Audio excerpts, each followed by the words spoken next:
নমস্কার বন্ধুরা, আশা করি আপনারা সবাই ভালো আছেন। আমি রুমা রেসিপি অ্যান্ড ব্লগসে আপনাদের অনেক অনেক স্বাগত। আজকে আবার আমি একটা নতুন রেসিপি নিয়ে চলে এসেছি। এই দেখুন, বাটা মাছ নিয়েছি। বাটা মাছেরই আজকে ইউনিক একটা রেসিপি দেবো, আর তার জন্য এরকম সাইজের বাটা মাছটাই দরকার। এই যে এরকম ছোট ছোট, এর চেয়ে বেশি বড় হলে ভালো লাগবে না। তাই এই বাটা মাছটা দিয়ে আমি একটা ইউনিক রেসিপি দেবো। ভিডিওটা শেষ পর্যন্ত দেখার অনুরোধ রইল। এবার আমি মাছটা কেটে নেব।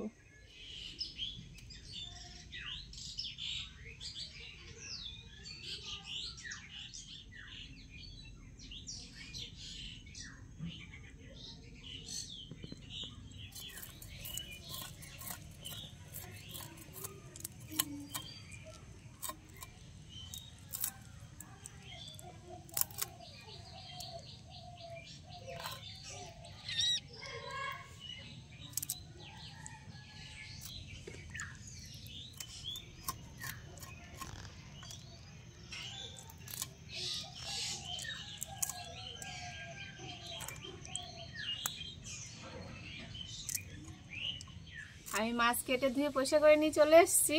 বাটা মাছ আজকে আমি কচুমুখি দিয়ে রান্না করব।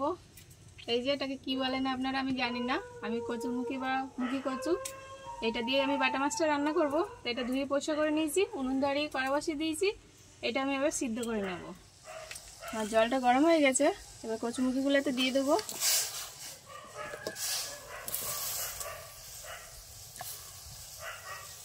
এবার সিদ্ধ হওয়া পর্যন্ত আমি একটু ঢেকে দেবো। ঘাটি কচু তো সিদ্ধ করতে বসিয়ে দিয়েছি, ওটা সিদ্ধ হচ্ছে। তত সময় আমি একটা মিক্সিতে মশলা করে নেব। মিক্সির জারের মধ্যে আমি দিয়ে দেবো অল্প করে জিরে, 1 চামচ জিরে, 4টে শুকনো লঙ্কা আর 4টে কাঁচা পাকা লঙ্কা,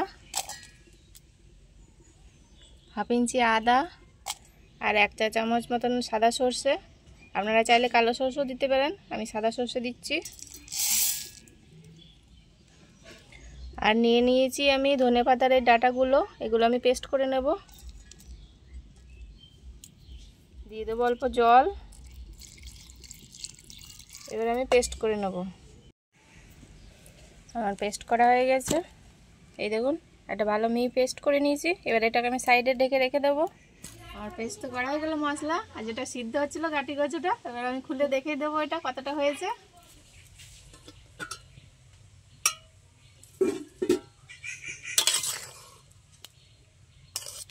এটা পুরো ফেটে গেছে, ভালো সিদ্ধ হয়ে গেছে। এই যে সিদ্ধ হয়ে গেছে, এবার আমি নামিয়ে নেব।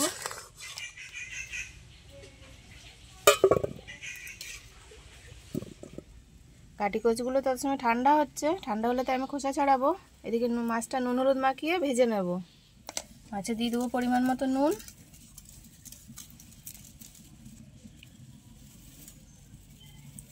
দিয়ে দেবো হলুদ, ভালো করে হাত দিয়ে মেখে নেব। কড়া গরম হয়ে গেছে, আমি দিয়ে দিচ্ছি সরষের তেল।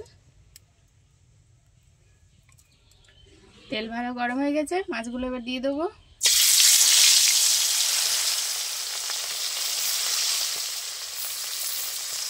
এদিকে মাছ ভাজা বসিয়ে দিয়েছি, মাছ ভাজার ফাঁকে ফাঁকে আমি কচুমুখিগুলোর খোসাটা ছাড়িয়ে নেব। এরকম করে খোসাগুলো ছাড়িয়ে নেব।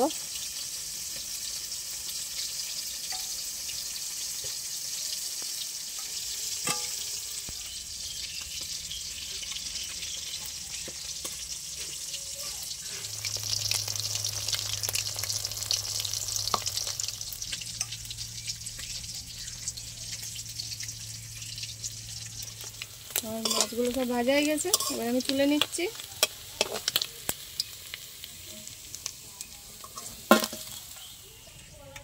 বাকি মাছগুলো দিয়ে দিচ্ছি।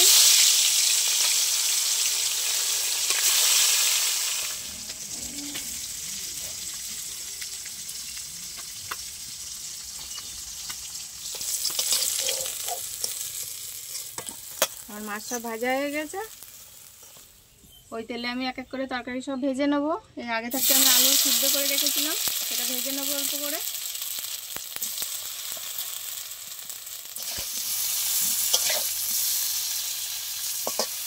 আমি এখানে 2টো আলু নিয়েছি, অল্প লাল লাল করে ভেজে নেব।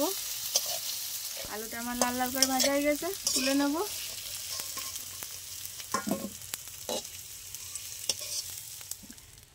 কচুরমুখী যেগুলো ছাড়িয়ে নিয়েছিলাম আমি অল্প করে মাঝখান থেকে কেটে নিয়েছি, এগুলো ভেজে নেব।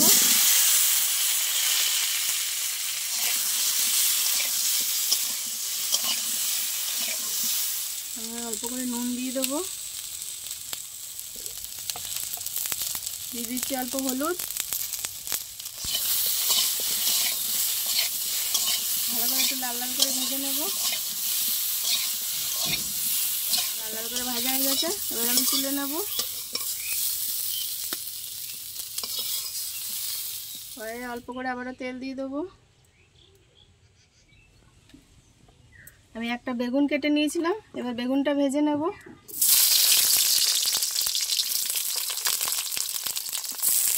বেগুনে অল্প করে হলুদ দিয়ে দেবো, দিয়ে দেবো অল্প পরিমাণে নুন।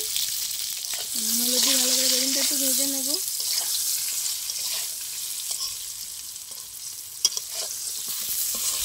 দেখুন বেগুন লাল লাল করে ভাজা হয়ে গেছে, তুলে নেব।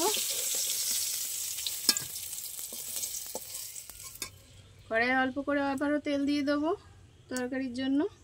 ফোড়নে দিয়ে দেবো আমি রাঁধুনি, আর দিয়ে দেবো একটা শুকনো লঙ্কা। ফোড়নটা ভালো ভাজা হয়ে গেছে, গন্ধ বেরিয়ে গেছে। আমি দুটো পেঁয়াজ কুচিয়ে নিয়েছিলাম, দিয়ে দেবো।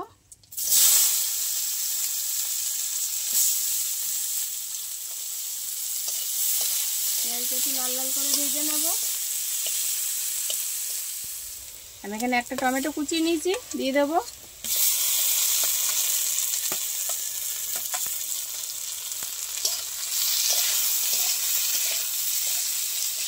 আমি টমেটোর উপরে অল্প করে নুন দিয়ে দেবো। আর তরকারির পরিমাণে একেবারে আমি নুন দিয়ে দিচ্ছি, কেননা তরকারিতে ভাজার সময় নুন দিয়েছিলাম, তাই বেশি দেবো না। দিয়ে দিচ্ছি পরিমাণ মতো হলুদ।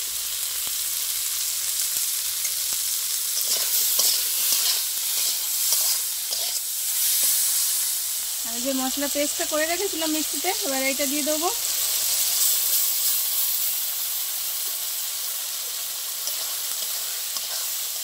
আর মিক্সি দিয়ে অল্প করে জল দিয়ে দেবো একেবারে। এবার মশলাটা ভালো করে কষিয়ে নেব।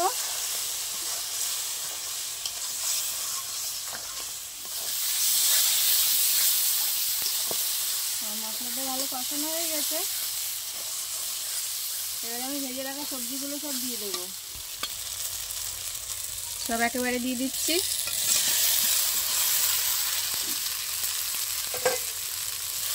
মশলার সাথে ভালো করে সবজিগুলো একটু মিশিয়ে নেব।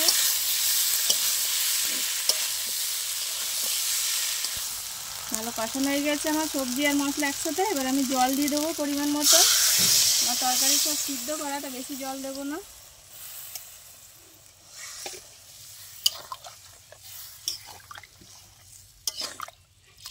একটু ফুটবে মাছের সাথে সবজিগুলো, সেরকম জল দেবো।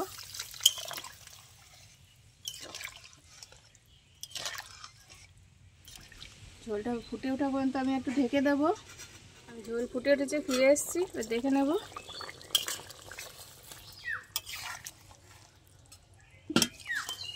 এবার ভেজে রাখা মাছগুলো আমি এতে দিয়ে দেবো।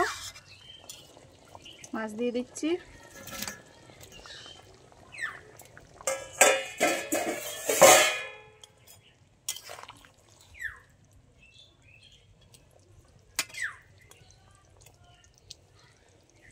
এইভাবে থাকবে, আর চাপা দেবো না, মাছগুলো একটু ঝোলের সাথে মিশে যাবে।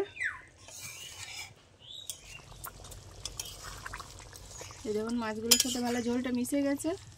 আর আমি গ্রেভিটা এরকমই রাখবো, ঠান্ডা হয়ে গেলে আবার একটু টেনে যাবে। এবার আমি নামিয়ে নেব।